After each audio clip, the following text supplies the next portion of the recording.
우리 하나님 말씀 구약성경 사무엘하 5장 17절 말씀입니다. 우리 하나님 말씀 구약성경 사무엘하 5장 17절 말씀입니다. 찾으신 줄 알고 봉독 드리겠습니다. 구약성경 사무엘하 5장 17절 말씀입니다. 이스라엘이 다윗에게 기름을 부어 이스라엘 왕으로 삼았다 함을 블레셋 사람들이 듣고 블레셋 사람들이 다윗을 찾으러 다 올라오매 다윗이 듣고 요새로 나가니라. 블레셋 사람들이 이미 이르러 르바임 골짜기에 가득한지라. 다윗이 여호와께 여쭈어 이르되 내가 블레셋 사람에게로 올라가리까 여호와께서 그들을 내 손에 넘기시겠나이까 하니 여호와께서 다윗에게 말씀하시되 올라가라. 내가 반드시 블레셋 사람을 내 손에 넘기리라 하신지라. 다윗이 바알 브라심에 이르러 거기서 그들을 치고 다윗이 말하되 여호와께서 물을 흩음같이 내 앞에서 내 대적을 흩으셨다 하므로 그곳 이름을 바알 브라심이라 부르니라. 거기서 블레셋 사람들이 그들의 우상을 버렸으므로 다윗과 그의 부하들이 치우니라. 블레셋 사람들이 다시 올라와서 르바임 골짜기에 가득한지라. 다윗이 여호와께 여쭈니 이르시되 올라가지 말고 그들 뒤로 돌아서 뽕나무 숲을 맞은편에서 그들을 기습하되 뽕나무 꼭대기에서 걸음 걷는 소리가 들리거든 곧 공격하라.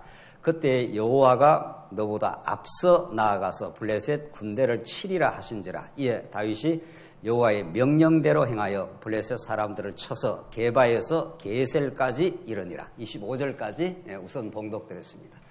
오늘 봉독드린 말씀은 성경 전체에 여호와 하나님이 전쟁을 치르시고 그 전쟁을 승리케 하셔서 하나님의 약속된 나라를 이루신다고 하는 그 성경 전체의 메시지를 아주 압축적으로 이 간단한 사건을 통해서 우리에게 잘 보여주고 있습니다. 우리가 지금 성경을 우리 상고해 나갈 때 언제나 어떤 한 부분을 상고하지만은 우리는 성경 전체가 한 권의 메시지, 살아계신 우리 여호와 하나님의 그 전능하심과 그 위대한 속성을 우리에게 계시하고 있다고 하는 그 하나의 메시지에 우리가 집중하고 있습니다.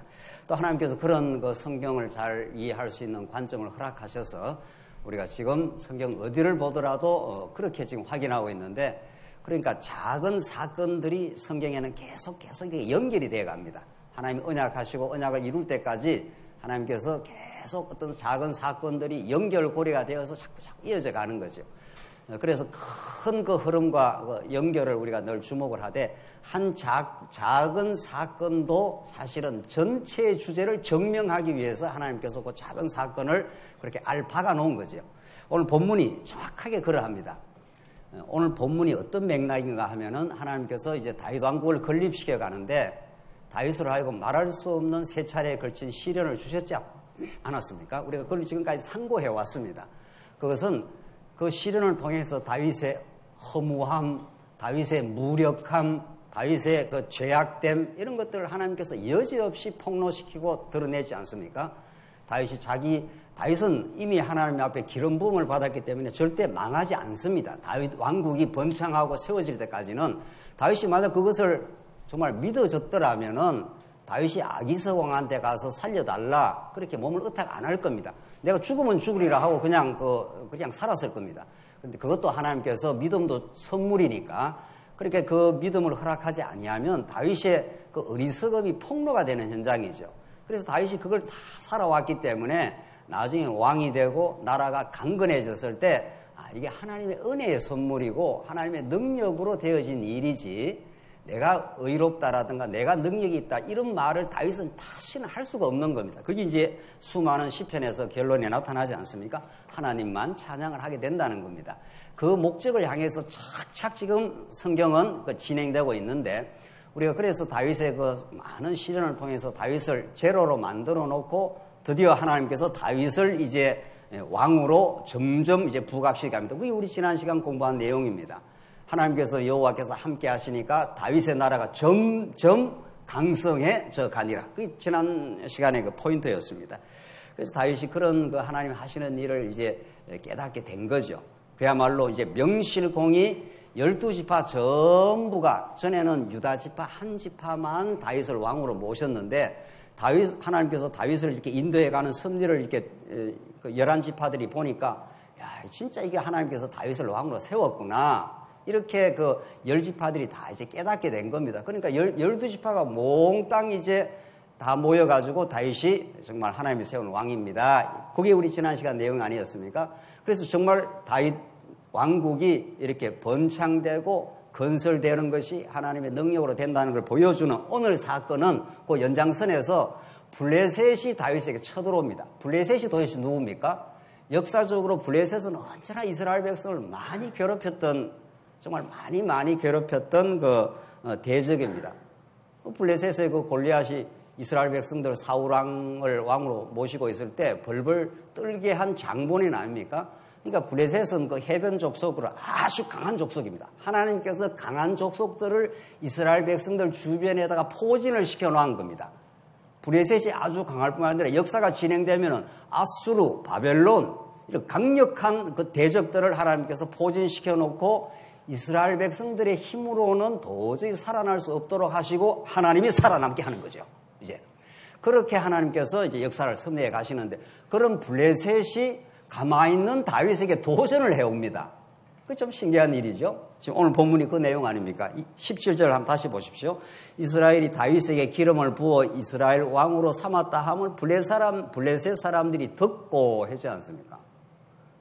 12지파가 전부 다윗을 이제 왕으로 삼았다는 걸 그 주변 인접 국가니까 그걸 이제 소식을 들었다는 거죠. 듣고 블레셋 사람들이 다윗을 찾으러 다 올라오며 다윗이 듣고 요새로 나가니라. 가만히 있는 다윗을 쳐들어온다니까요, 블레셋이. 그러니까 하나님께서 블레셋을 통해서 다윗을 낮아지게 하고 이스라엘 나라를 징계할 때도 있고, 징계할 때는 이스라엘 백성들이 자고하고 자만할 때는 징계의 채찍으로도 쓰시고, 또 오늘 이 본문은 징계의 채찍이 아니라 다윗 왕이 얼마나 강성해서 하나님이 함께 하심으로 강성하다는 것을 블레셋이 증명을 해줍니다. 어떻게? 블레셋은 원래 강한 백성인데 쳐들어와가지고 다윗 왕 앞에서 대패를 하고 쫓겨납니다. 그러니까 이게 하나님이 하시는 일입니다. 그러니까 하나님께서는 절대 주권적인 능력을 가지고, 전능하신 능력을 가지고 온 우주와 역사를 마음대로 섭리를 하시는 분이죠. 그 하나님을 우리에게 가르쳐 주기 위해서, 언약 백성들에 가르쳐 주기 위해서 대적을 그때마다 하나님의 섭리의 도구로 사용을 하신다는 거죠. 사탄 권세 마찬가지입니다. 하나님이 사단 권세 선악과 만들어 놓고 어르신도 못하게 만들면 어디 그 에덴 동산에 들어옵니까? 그렇지 않습니까? 하나님께서 딱 지키고 딱 보호하면은 어림도 없습니다. 하나님께서 그냥 사탄을 사용하셔요. 그냥 이렇게 하나님이 부리는 종이라고요. 누구를 궁극적으로 하나님의 영광을 입증하기 위해서, 그리고 직접적으로는 여러분과 저를 위해서 사용하시는 하나님의 쓰시는 복된 도구입니다. 우리들한테. 아직도 우리 사단 권세가 놔두기 때문에 우리가 괴로움도 겪고 때로는 실수도 하고 범죄도 하는데, 그것 때문에 우리는 예수 그리스도께로 가지 않으면 안 되도록 그렇게 만들어 놓고 마신다는 거죠. 그래서 정말 우리가 이 현상적으로 보는 그 시각과 하나님의 계시적 시각, 하나님이 당신이 어떤 분이라는 걸 우리에게 보여주기 위해서 이 세상 모든 역사를 하나님의 절대적인 주권 속에서 움직이고 있는 거죠. 오늘 블레셋이 그렇습니다.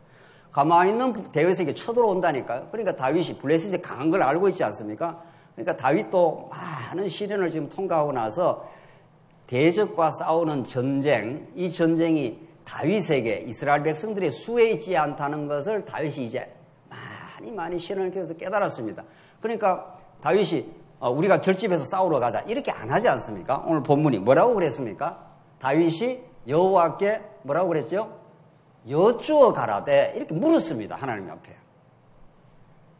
이런 아름다운 기도의 마음, 하나님을 의지하는 마음을 다윗의 수많은 시련을 통해서 하나님이 그 아름다운 열매를 만들어내시고야 말았습니다. 그러니까 하나님이 하신 일이죠.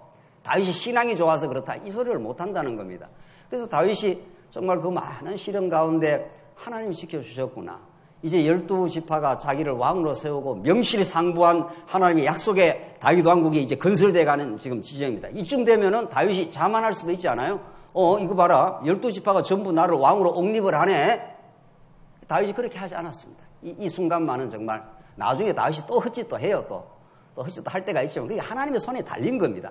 근데 지금까지는 이제 하나님께서 많은 시련을 통해서 다윗이 하나님께 이제 묻게 됩니다. 하나님 어떻게 하지요? 하나님이 허락이 떨어져야 내가 움직이겠습니다. 이게 우리 언약 백성들의 기도하는 마음입니다. 우리가 언약 성취를 배우고 나서 자칫하면 자꾸 기도하는 그런 태도를 잊어버릴 때가 많지 않습니까? 그래, 하나님 그렇게 역사 안 합니다. 하나님 언약을 하시고 반드시 우리가 아무것도 아님을 증명을 하시고 하나님께 절대적으로 의지하고 기도하는 마음을 주시고 그 기도의 과정을 거쳐서 하나님이 우리를 저울질하고 있습니다. 너가 나를 의지할 거야. 아직도 네 방법을 쓸 거야. 이렇게 보고 계시는 거죠. 하나님 너무도 살아계셔서 우리하고 이렇게 마음을 이렇게 밀고 당기고 합니다. 하나님 밀당을 하십니다. 너 정말 나를 의지할 거야, 어쩌고 할 거야. 이렇게 보시는 거죠. 하나님 내가 알긴 알지만 또 내 방법 좀 써보겠습니다. 그럼 한번 해봐. 이렇게 하는 거죠. 한번 해봐. 그게 통하는지 안 통하는지. 그래서 방법 쓰고 나면 코가 깨지고 다 무너지고 그렇게 되면 내 방법 쓰니까 안 되던데요. 안 되지. 이렇게 또 하나님 하시는 거죠. 그럼 기도하고 내가 가르쳐주는 원리 따라 해. 이렇게 우리가 늘 깨달아가고 있습니다. 다윗이 그걸 얼마나 많이 느꼈습니까? 아기스 왕한테 가가지고 살아보려고 발버둥 치니까 아기스 왕 신하들이 저거 다윗이래요. 폭로가 된 거예요. 다윗의 그 본 마음이 딱딱 하나님을 폭로를 시켜냅니다. 너 나를 의지 안 하고 네 방법대로 살 줄 알아? 이렇게 아기스 왕 신하들이 다윗의 그 마음을 딱 찍어냅니다. 아주 핀셋으로 딱 찍어내듯이 하나님께서 찍어내는 거죠. 그래서 다윗이 그걸 깨닫고 아둘람 굴에서 쫓겨나가지고 하나님 앞에 완전히 거꾸러진 거 아닙니까? 하나님 지켜주셔야 내가 살고 이 나라가 새롭게 건설될 수가 있습니다. 이걸 많이 터득을 해왔습니다. 여러분과 저를 이 70, 80평생, 70, 80평생 하면 너무 서운하겠네요. 100세 평생. 이렇게 살도록 하면서 자꾸 하나님이 깨닫게 하는 겁니다. 맞습니다. 정말 하나님이 지켜주셔야 됩니다. 하나님이 언약대로 지켜주셔야 이 나라가 강건해지지 아무리 내가 방법 써도 안 됩니다. 다윗이 그걸 터득을 하고 하나님께 의지하게 됩니다. 오늘 본문이 19절 다윗이 여호와께 여쭈어 이르되 내가 블레셋 사람께로 올라가리이까. 그러니까 다윗이 얼마나 바보 같습니까? 그러니까 예수를 믿는다는 건 바보가 되는 겁니다. 지혜로운 바보가 되는 겁니다. 사람이 주체성이 있지 내가 판단하고 내가 결정 내려고 하는 거지. 그게 세상 사람들이 생각하는 겁니다. 바보야 내가 자꾸 물어보게 이런 말이죠. 그게 바보라서 묻는 게 아니라 참으로 하나님의 주권과 은혜를 아는 지혜롭기 때문에. 예수님이 무슨 힘이 없어서 십자가에 돌아가십니까? 얼마나 바보처럼 조롱받고 십자가에 찢기고 마침내 인간들한테 죽었지 않습니까? 바보입니까 예수가? 바보처럼 보이고 힘없는 것처럼 보였지만 그가 하늘의 지혜를 담고 그렇게 십자가에 돌아가신 겁니다. 그러니까 세상은 우리 예수 믿는 사람을 평가할 때 너들 바보 아니야? 보이지도 않는 하나님을 믿는다고 그렇게 궁상 떨고 있어. 내가 판단하고 내가 독립적으로 생각하고 내 주체로 판단하지. 이렇게 나가는 거죠. 제가 불교 학회에 안 가봤습니다. 불교 학회에 젊은 사람이 딱딱 나와가지고요. 우리가 이 나라를 새롭게 해낼 수 있다고. 불교뿐만 아니고 인간이 다 그렇습니다. 모든 게 인본주의자들은 내가 이 나라를 새롭게 만들 수 있다고. 하나님 보실 때 그게 제일 어리석은 거죠. 그러니까 우리는 하나님이 하셔야 됩니다.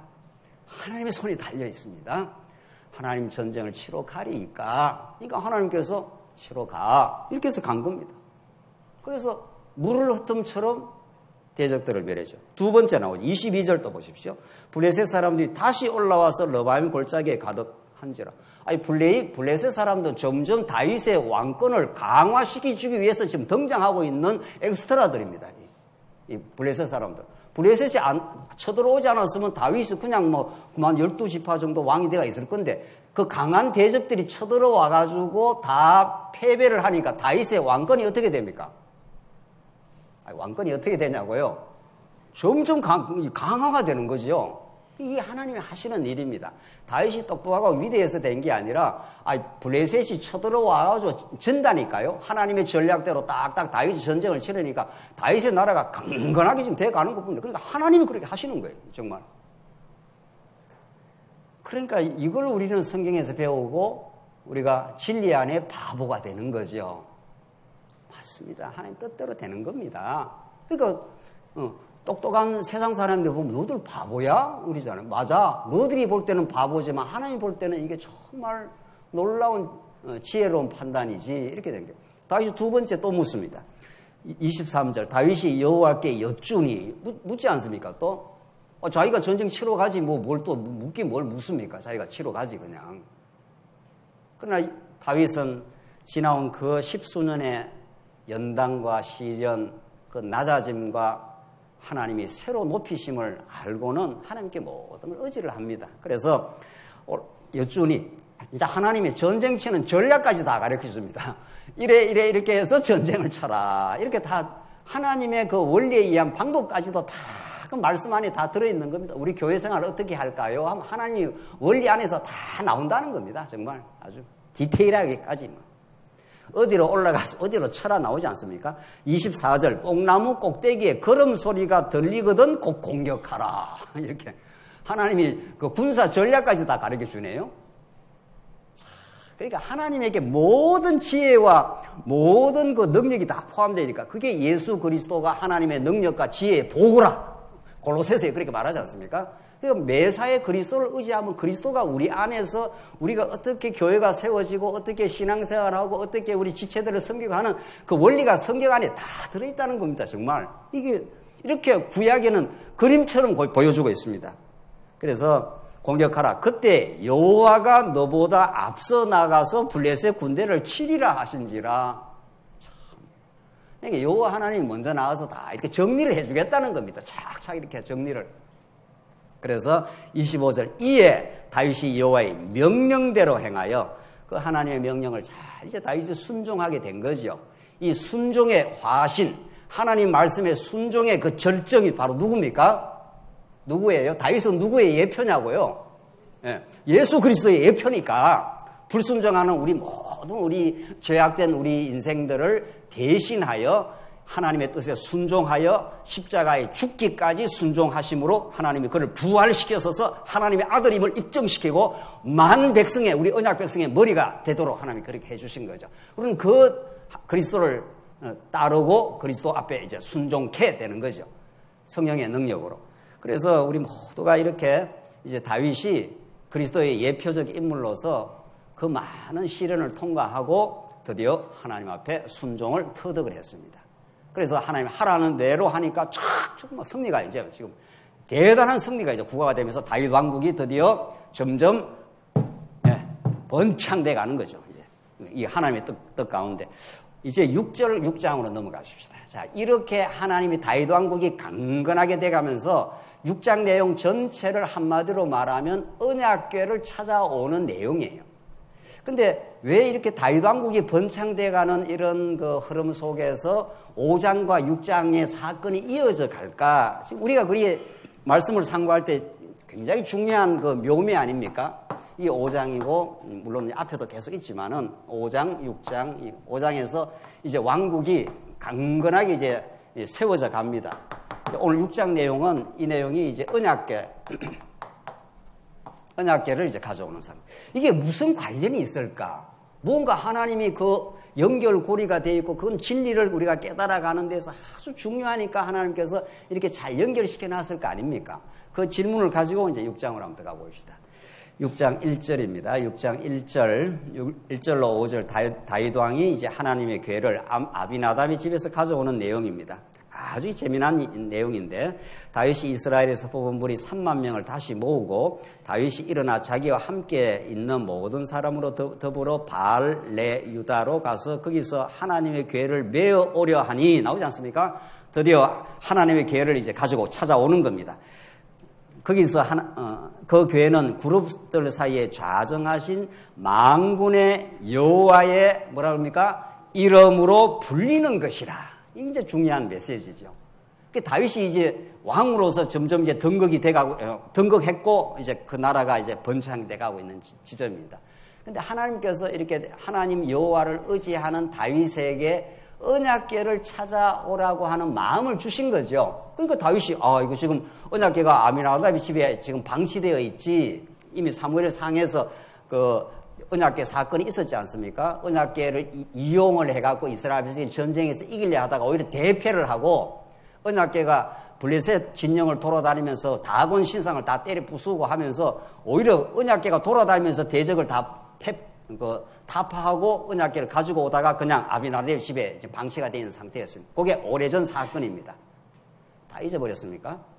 기억나시죠? 지금 말씀드리면은. 그래서 그렇게 이제 되어 있는 사건인데 다윗이 나라가 번창하는 가운데 하나님께서 다윗에게 언약궤를 찾아오게 하는 마음을 주신 겁니다. 이게 얼마나 중요한 복음의 메시지를 사실은 담고 있는지 모릅니다. 한번 쭉 읽고 우리가 이제 정리를 해 가도록 하십시다. 그래서 그 언약궤라는 게 만군의 여호와의 이름을 두신 곳이에요, 거기가. 이게 나중에 어디로 발전을 합니까? 다윗이 나라를 세우고 어디로 발전을 하지요? 솔로몬을 통해서 뭐를 짓습니까? 성전을 짓지 않습니까? 그러니까 성전 안에 그 핵심이 그 지성소 안에다 언약궤를 그 좌정을 두지 않습니까? 그러니까 그거하고 다 연결이 되어 있습니다. 이 정도 우리가 정리를 하고 이제 본문 내용을 보십시다. 그래서 3절 그들이 하나님의 궤를 새 수레에 싣고 산에 있는 아비나답의 집에서 나오는데 아비나답의 아들 우사와 아효가 그 새 수레를 모으니라. 자, 이게 이제 문제의 발단입니다.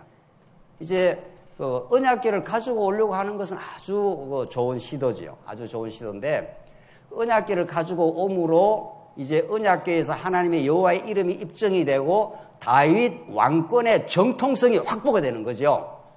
그렇지 않습니까? 여호와의 이름을 이제 갖고 들어오는 거니까 언약궤를 갖고 들어온다는 것은 여호와의 이름을 갖고 들어오면서 여호와 하나님이 세우신 이 나라라는 것을 지금 입증해 주는 사건이고 또 그 후에는 이스라엘 백성들이 범죄해도 다시 회복할 수 있는 근거가 되는 아주 이제 결정적으로 중요한 이제 신학적 의미, 복음적인 의미를 갖고 있는 거죠. 이 언약궤라는 것이. 자, 그런데 그 뜻은 아주 좋은 거죠. 다윗이. 뜻은 좋은데 그 언약궤를 가지고 오면서 새 수레에다 실었다는 거 아닙니까? 이게 이제 중요한 포인트죠. 새 수레에다 실으면 되는 겁니까? 안 되는 겁니까? 예? 새 수레에다 실으면 되는 겁니까? 안 되는 겁니까? 안 되지요. 안 되죠. 왜? 이미 앞에서 율법에서 언약궤는 새 수레에다 싣고 오는 게 아니고 수레에다 싣고 오는 게 아니고 제사장들이 어떻게 하라고 했습니까? 메고 오라 이렇게 딱 정해져 있어요. 그러니까 하나님의 정한 뜻을 이루는 그 방법도 하나님이 복음적인 방법도 정해져 있다는 겁니다. 이게 아무리 뜻은 좋아도 방법을 마음대로 해버리면은 하나님이 오히려 진노를 받는다는 거예요. 조금 더 읽고 이제 이야기하죠. 4절 그들이 산에 있는 아비나답의 집에서 하나님의 궤를 싣고 나올 때 아효는 궤 앞에서 가고 다윗과 이스라엘 온 족속은 잣나무로 만든 여러 가지 악기와 수금과 비파와 소고와 양금과 제금으로 여호와 앞에서 연주를 하니라. 신났습니다. 지금 아주 이제 언약궤가 들어오면 이 나라가 정통성도 확보되고 이 나라가 이제 궁극적으로 안정이 되고 하는 아주 좀 중요한 시기죠. 그러니까 막 연주하고 아주 지금 신났습니다. 6절 그들이 나아곤의 타작마당에 이르러서는 소들이 띠므로 우사가 손을 들어 하나님의 궤를 붙들었더니 여호와 하나님이 우사가 잘못함으로 말미암아 진노하사 그를 그곳에서 치심해 그가 거기 하나님의 궤 곁에서 죽으니라. 이 좋은 일에 무슨 호사다마라고 좋은 지금 있는데 우사가 적각 죽어버렸습니다. 소가 막 뛰니까 그걸 붙들려고 하다가 그러니까 일반적으로 생각하면 소가 뛰고 언약궤가 떨어질 것 같으니까 우사가 붙드는 것이 잘못입니까? 잘못이 아닌 것 같습니까? 괜찮아 보이지 않습니까? 우리가 상식적으로 판단을 하면은 소가 막 뛰니까 언약궤가 확 잡아질 것 같으니까 우사가 놀래가지고 금방 가서 언약궤를 붙들었지 않습니까? 하나님이 여지없이 진노를 해버리는 거죠. 그러니까 사람의 생각과 하나님의 판단이 다르다는 겁니다. 왜? 이미 하나님께서 어떤 언약궤를 운반하는 방법을 하나님의 방법을 정해놨습니다. 언약궤는 수레에다 모는 게 아니고 소에 실어갖고 모는 게 아니고 반드시 고핫 자손이 어깨에다 메고 오라 이렇게 딱 돼 있단 말이죠.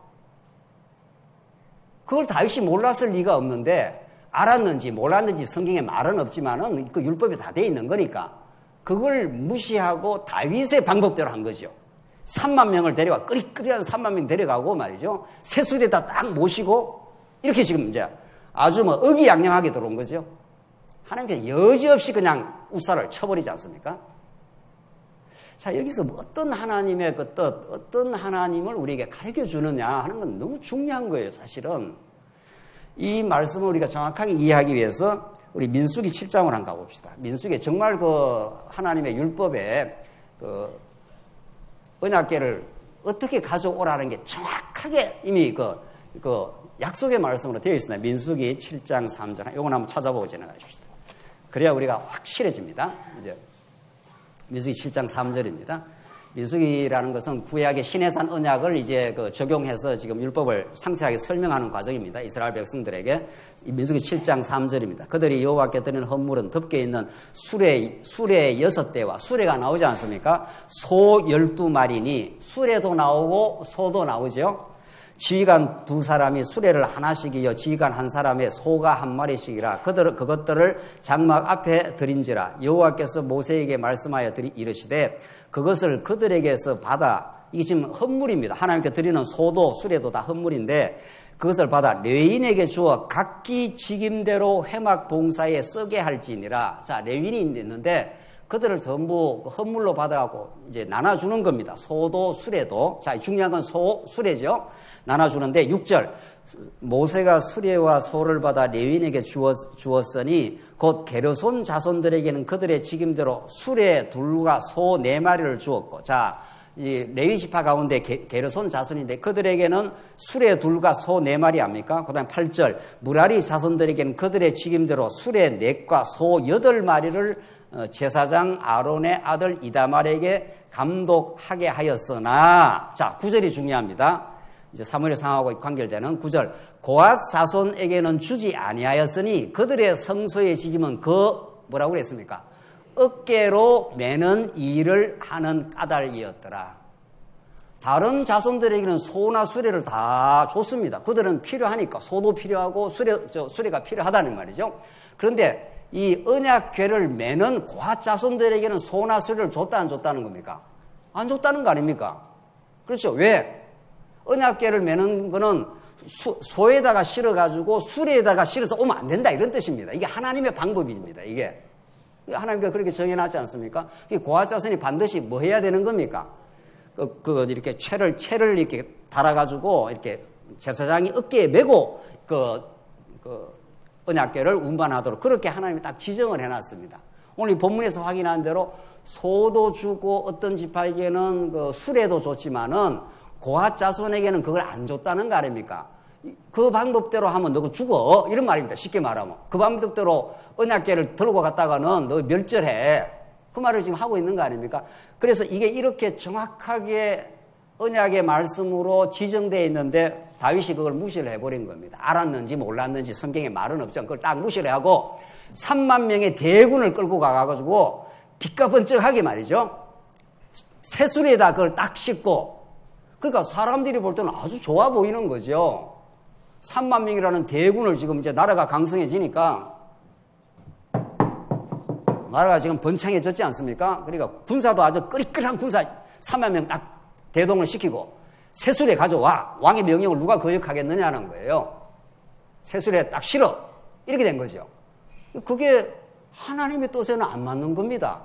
이 운반하는 고핫 자손들에게는 하나님께서 모세가 안 줬습니다. 소나 수레를 안 줬습니다. 왜? 너희들은 직접 메고 와야 돼. 이 말을 지금 이미 해놨지 않습니까?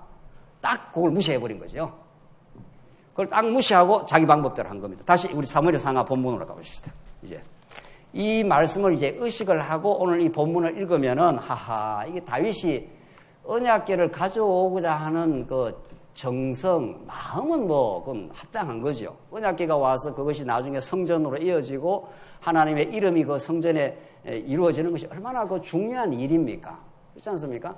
중요한 일이지만 이미 다윗은 하나님의 방법을 이제 잊어버리고 자기의 빛가번쩍한 방법을 지금 동원한 겁니다.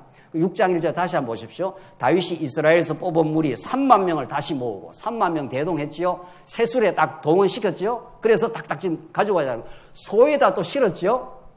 소에다 실으면 안 되잖아요. 그러니까 소에다 실어놓으니까 이 소가 이제 하나님의 뜻을 따라서 막 흔들어대는 거죠. 하나님의 뜻을 따라 흔들었습니까? 안 흔들었습니까? 흔들어대니까 우사가 급해가지고 또 어떻게 했어요? 얼른 그걸 잡았지 않습니까? 그러니까 한 번 첫 단추가 잘못 꼬이면은 어떻게 해요? 둘째 단추, 셋째 단추, 넷째 단추 계속 어그러지는 거죠, 이제 계속. 그러니까 성물은, 하나님의 성물은 만지면 죽는다는 것도 또 언약에 되어 있습니다. 율법에. 그 이제 집에 가서 찾아보십시오. 시간이 없으니까. 민수기에 정확하게 나와 있어요. 성물은 손대면 너 죽어. 왜냐하면 성물은 죄인이 그걸 직접 만나면 죽는다는 거죠.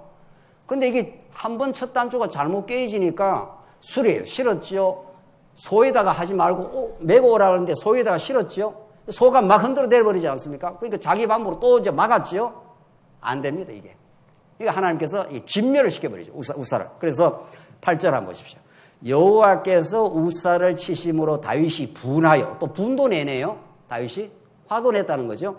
그곳을 베레스 우사라 부르니 그 이름이 오늘까지 이르니라. 하하. 이게 이제 다윗에게 이게 나중에 오래오래 역사적 증거물로 남겨놓는 겁니다. 여러분과 제가 과거에 어떻게 살아왔던 거, 이런 거 다 가슴 아프고 범죄했던 일들 우리의 기억 속에 다 남아있는 겁니다. 그런 것들을 왜 기억 속에 남겨두고 역사적 증거로 이렇게 하나님께서 보관을 해놓은가 하면은 너는 그렇게 실수가 많았어. 너는 너의 행동으로 말하면은 하나님 앞에서 용서받을 수 없는 죄인이야. 그런데 내가 언약을 했기 때문에 언약궤를 통해서 피를 뿌려 예수 그리스도의 피 뿌림을 통해서 용서받고 하나님의 백성이 되는 거지. 이렇게 하나님께서 우리에게 은혜를 가르쳐 주려고 지나온 삶의 어리석음 그런 것들을 하나하나 성경에 이렇게 기록을 해놓은 이스라엘 백성들에게 그 이름이 베레스 우사라에서 딱딱 기록을 해놓은 겁니다. 다윗이 화도 냈지 않습니까? 나는 이렇게 하나님의 뜻 가운데 지금 언약궤를 가지고 오려고 하는데 왜 이렇게 우사가 죽어야 되고 이런 어려움이 오느냐 이런 거죠. 다윗이 나중에 깨닫습니다. 아하, 이게 다 내가 하나님의 뜻을 따라서 하려고 하는 마음은 있었지만 하나님의 그 방법대로 해야 되는데 그 방법대로 안 한 거 아니에요. 소에다 실었지, 세수에다 실었지. 이게 다 하나님의 뜻이 아니에요. 고아자손이 메고 와야 되는 겁니다, 지금. 그렇잖아요? 그래서 다윗의 이 나라의 번창 가운데 요소에 다윗의 실수를 하나님이 또 박아놓는 거죠. 참, 정말 하나님께서 정말 그 다윗을 사랑하시는 겁니다. 그 실수를 통해서 다윗으로 하여금 자기 자랑 못하게 하시고 다윗의 입에서 우리 여호와 하나님만 그 말을 나오게 만드는 거죠.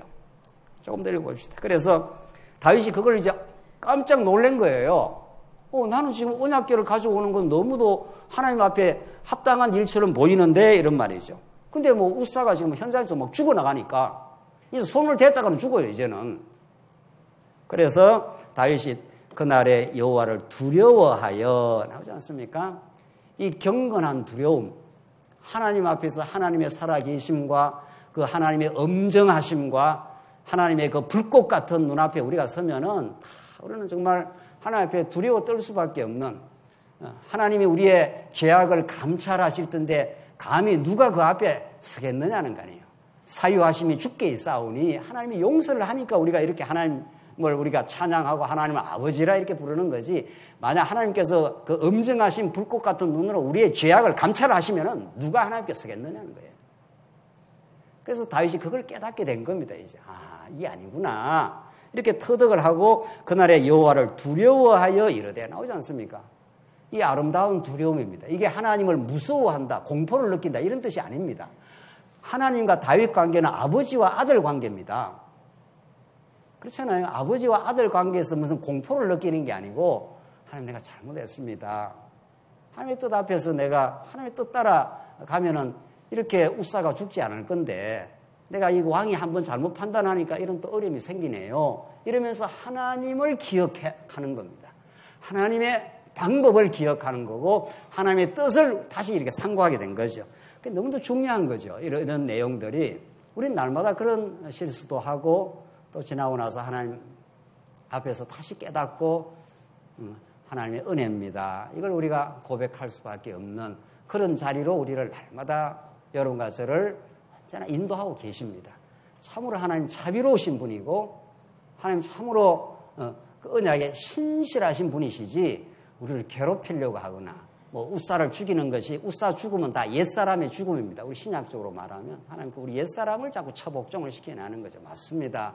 맞습니다. 이러면서 우리가 지금 깨닫고 전진하고 있는 겁니다. 그래서 다윗이 여호와의 괴가 어찌 내게로 오리요. 야, 이거 함부로 끌고 들어왔다가는 큰일 나는구나. 이렇게 해서 다윗이 주춤을 한 겁니다, 지금.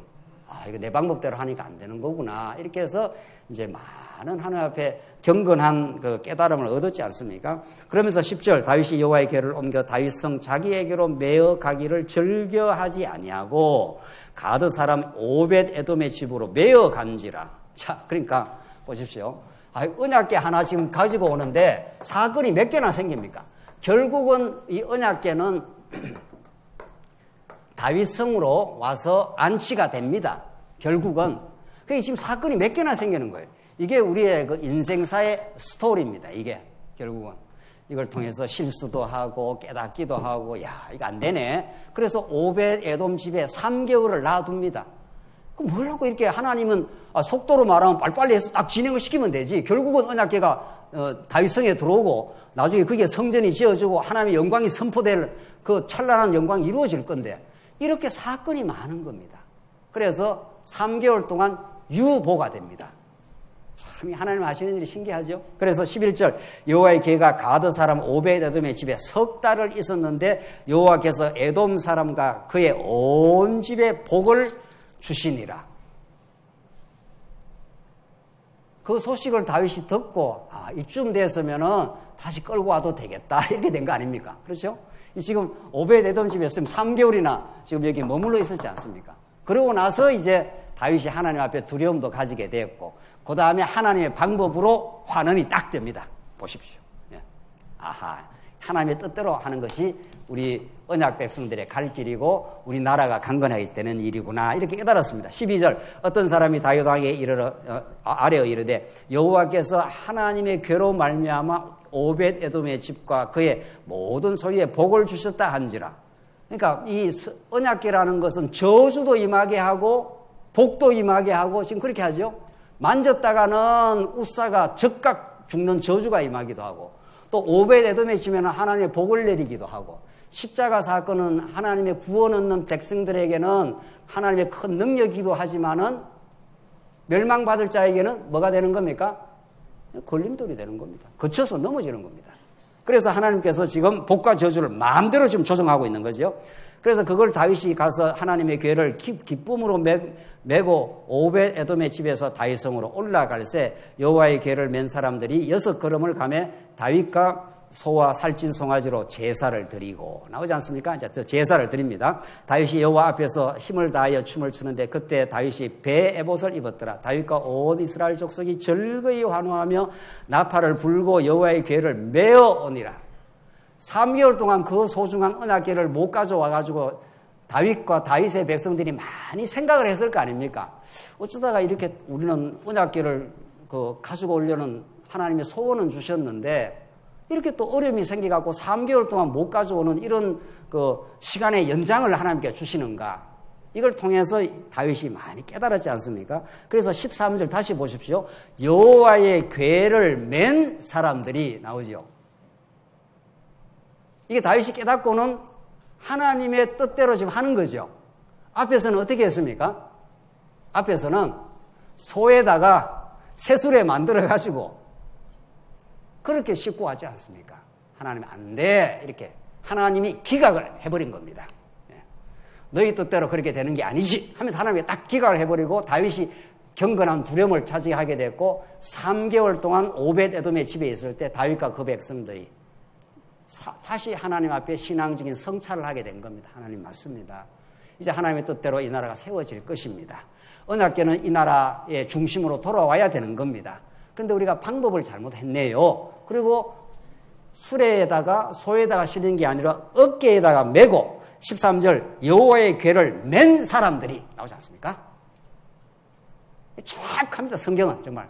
이 하나님의 뜻을 이루어가는 그 과정과 그 원리를 보면은 하나님이 하게 하신 그 뜻을 따라서 그렇게 오니까 얼마나 이스라엘 백성들이 찬양이 더 터지겠어요. 그러니까 처음에 그냥 여기 언약궤가 떡 돌아왔을 때는 그냥 찬양이 안 터졌을 거예요. 뭐 언약궤가 왔는가 보다, 좋긴 좋은가 보다 하는데 이런 과정을 이렇게 통과하고 지금 언약궤가 돌아왔지 않습니까?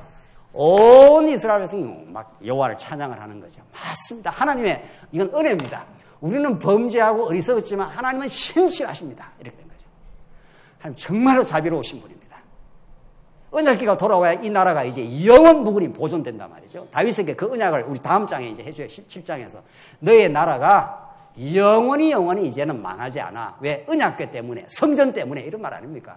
너희들이 서로 범죄한다 하더라도 이 성전을 향해서 기도하게 되면 하나님이 다시 사해 주시고 그 나라를 영원히 하나님께서 보존해 주겠다. 그게 다윗 언약이에요. 우리 다음 시간 7장에서 배우게 될, 확인하게 될. 그러니까 그 예비 작업을 다윗에게 많이 시키고 있는 거 아니에요? 아, 이렇게 하니까 안 되는구나. 이렇게 해서 다시 하나님의 뜻대로 어깨에 메고 이제 돌아오니까 이스라엘 백성이 너무 찬양을 했습니다. 자, 16절 돌아와서 어떤 걸 했는가? 16절 여호와의 귀가 다윗 성으로 들어올 때 사울의 딸 미갈이 창으로 내다보다가 다윗의 왕이 여호와 앞에서 뛰놀며 춤추는 것을 보고 심중에 그를 업신여기니라. 이 재밌는 사건이 나타납니다. 미갈이 다윗이 춤추는 걸 이렇게 조롱하는 사건입니다. 이 잘 아시는 사람이죠. 이게 어떤 의미를 갖고 있느냐는 거예요. 이게 도대체. 그리고 17절 여호와의 궤를 메고 들어가서 다윗이 그것을 위하여 친 장막 가운데 그 준비한 자리에 그것을 두매 다윗이 번제와 화목제를 여호와 앞에 드리니라. 이게 얼마나 중요한 내용입니까? 나라가 창건되어서 이 언약궤를 가져온 사건, 이게 나라가 이제 번창해 가는 가운데 언약궤를 가져와 갖고 지금 번제와 뭐를 드렸다는 겁니까? 번제와 뭐죠? 예, 화목제 맞죠? 예, 화목제. 이것을 통해서 이제 이 세워진 하나님의 언약의 나라가 이제 강건하게 되고 이 나라가 영원히 보존하게 되는 방법이에요. 이게. 다윗은 이 언약궤를 가져오는 그 과정에서도 실수를 했고 하나님 범죄를 한 겁니다. 정확하게 이게 범죄입니다. 하나님의 뜻을 딱 무시하고 자기 방법을 딱 취한 거 아니에요. 다윗이 그걸 깨닫고 두려움을 가지게 되었습니다. 아하, 그렇구나. 우리가 하나님 앞에서 이렇게 용납받고 이 나라가 번창되고 건설되고 강건하게 되는 것은 하나님의 언약의 신실함이요 우리를 용서해주는 하나님의 자비의 근거가 있구나. 그래서 번제를 드리는 겁니다. 번제가 뭡니까? 양을 하나 죽여야 되지 않습니까? 죽여서 그걸 피를 가지고 하나님께 뿌리는 거 아닙니까? 언약궤라는 건 그 피를 위에다 뿌리는 겁니다. 정식으로 이제 성전에 들어갈 때는 나중에 그 피를 대제사장이 다 그 언약궤 위에 막 뿌리는 거 아닙니까? 그래서 하나님이 만나주시고 용서하시고 너희는 역시 내 언약 백성이야. 나는 너희의 하나님이 되고 너희는 나의 백성이야. 이걸 예수님이 하나님은 우리 하나님이시고 우리 아버지시고 우리는 그의 아들입니다. 그걸 구약에는 하나님 왕과 백성의 관계로 예수 그리스도 안에서 우리는 아버지와 누구의 관계로? 아들의 관계니까 우리가. 그게 이 성전의 주제예요. 이게 언약궤의 성전의 주제가 이 나라는 너희들이 범죄할 거야. 다윗이 범죄했지 않습니까? 그래도 하나님이 번제를 드리고 화목제를 드려서 하나님과 소통이 일어나게 만들어주겠다는 거예요.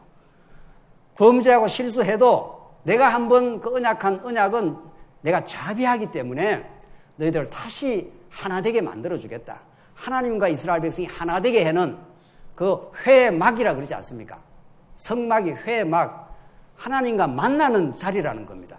죄인이 들어갔다는 적석에서 죽어요. 그러니까 피를 가지고 들어가고 대제사장이 제사장 복을 입고 들어가서 하나님께 그 피를 뿌리면 하나님이 모든 이스라엘 백성들의 모든 지라운 죄를 완전히 사해주는 겁니다. 그럼 이스라엘 백성이 밖에서 할렐루야 하고 찬송을 부르고 우리 하나님이 최고, 우리 하나님이 우리를 용서하셨다고, 여전히 이 나라를 지켜주시는 분이시라고.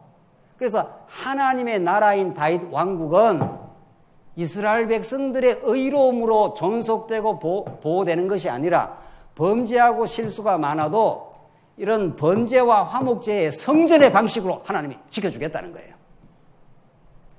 이게 이 하나님 나라와 이 성전의 이 모티브가, 이 주제가 누구한테 와서 완벽하게 이루어집니까? 우리 예수 그리스도 안에서. 우리 예수님 우리의 왕이실 뿐 아니라 예수는 그리스도란 말이 무슨 말입니까? 그는 하늘의 참 선지자로 하나님의 뜻을 하나님이 어떠신 분을 가르쳐 주시되 그가 왕으로서 우리 모두를 다스려 주시는 분이에요. 그분은 왕이실 뿐만 아니라 그 왕이신 그 넘치는 능력을 갖고 있는 전능자가 우리 언약 백성들을 위해서 어떻게 해주시는 겁니까? 낮아지시고 비천해지시고 마침내 십자가에서 어떻게 제물이 되어주시고 그렇게 함으로 우리가 새로운 하나님의 나라 백성으로 이 땅에 하나님의 교회가 출현하도록 그게 예수님이 하신 일입니다. 그러니까 그 은혜를 우리가 잊을 수가 없는 거죠. 우리가 이렇게 하나님의 백성으로 우리 하나님의 나라로 우리 교회의 지체로 오늘 이렇게 이 자리에 있는 것 자체도 그분의 만극하신 능력과 은혜와 용서하심과 그래서 우리가 이 자리에 있는 거죠. 우리가 우리의 의의를 자랑할 사람이 누가 있겠냐 말이죠. 여기서. 그래서 다윗이 하나님이 두려우신 분이니까 어찌 우리가 언약궤를 가져올 수 있겠습니까? 우리의 방법대로. 하나님이 해 주십시오. 이 말 아닙니까? 그렇죠? 그래서 오늘 우리 모든 하나님의 택한 백성은 언약에 신실하신 그 하나님, 우리가 범죄하고 실수해도 하나님께서 번제와 화목제를 언약궤를 가지고 드려주시는 그 하나님의 놀라운 자비하심과 용서하심. 그것 때문에 우리가 이렇게 존속하고 우리 하나님을 아버지라 지금 부르고 있지 않습니까? 우리 자녀들 실수하고 범죄할 때마다 만약 쫓아버린다면은 자녀가 견디겠어요? 우리 자녀들 실수하고 범죄 안 합니까? 얼마나 실수하고 빗나가고 때로는 해도 그래도 내 자녀니까 내가 너를 용서한다.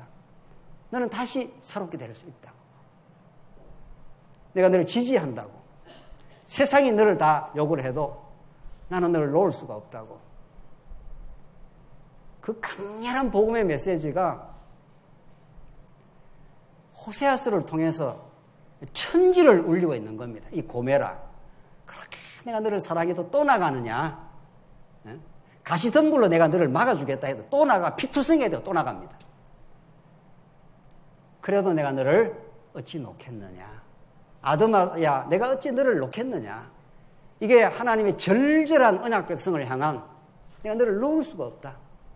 너는 내 사랑하는 백성이다. 반드시 너가 내 백성 되게 내가 만들어 주고야 말겠다. 오늘 이 언약궤를 끌고 들어오는 이 메시지 말이죠. 미갈이 이걸 조롱하는 사건, 이건 다음 시간 하십시다. 시간이 지금 다 됐는데. 이게 담긴 이 융성하고 깊은 하나님의 복음의 비밀 말이죠. 다윗 왕국이 나중에 계속 존속되는 것은 다윗의 의로움도 아니고 다윗의 백성들의 인간적 단결도 아니라 하나님의 그 전능하신 솜씨와 그 많은 머리털보다 많은 다윗과 그 백성들의 어리석음을 이 번제와 화목제를 통해서 그 성전을 하나님께서 지어주어서 그들을 용서하시고 또 용서하시고 또 용서하시는 이런 번에 7번이라도 용서해줘.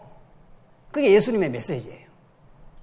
그래서 여러분과 제가 하나님 백성으로 이렇게 존속이 되고 할렐루야 하고 하나님 찬송하고 그 아버지의 뜻을 우리 마음으로 알게 되었으니 이제 그걸 우리가 성령을 통해서 그 마음을 알게 되면 주님, 우리가 어떻게 주님을 위해서 살까요? 내 모든 삶을 주님을 위해서 드린다 할지라도 그 만극하신 은혜를 우리는 갚을 도리가 없습니다. 하나님께서 우리에게 베풀어 주신 그 은혜와 자비하심과 그 신실하심을 우리는 갚을 도리가 없습니다. 하나님이 우리의 천국 가서 면류관을 씌워주면은 그 면류관을 쓰고 이렇게 왔다 갔다 할 게 아니라는 거죠. 하나님 이 면류관이 당신이 내게 씌워주신 놀라운 은혜의 선물입니다. 그 면류관을 주님께 다시 돌려드리면서 할렐루야 하지 않겠어요? 오늘 우리 교회는 그 찬송을 부르는 자리입니다. 그 영원하신 하나님의 그 은혜와 자비하심, 변치 않는 하나님의 신실하심, 그 하나님의 영원히 살아계심, 그걸 우리가 영원히 노래 부르며 우리의 신랑 되신 예수님과 더불어 성전이 되어서 살 것입니다. 그게 계시록에 나타나는 하나님, 이제 보이는 성전이 없어져라. 그 하나님과 그 아들 어린 양이 성전이 됨이라. 그게 계시록에서 우리가 나타나는 그 놀라운 환상입니다. 그 환상은 반드시 이루어질 환상이고, 그 하나님의 꿈을, 그 하나님의 비전을, 그 하나님의 놀라운 하나님의 계시의 선물을 우리에게 주고야 마시고, 여러분과 그 찬송을 부르게 하고야 마실 것입니다. 그럼 여러분과 저와 함께 언제나 동행하십니다. 기도하십시다.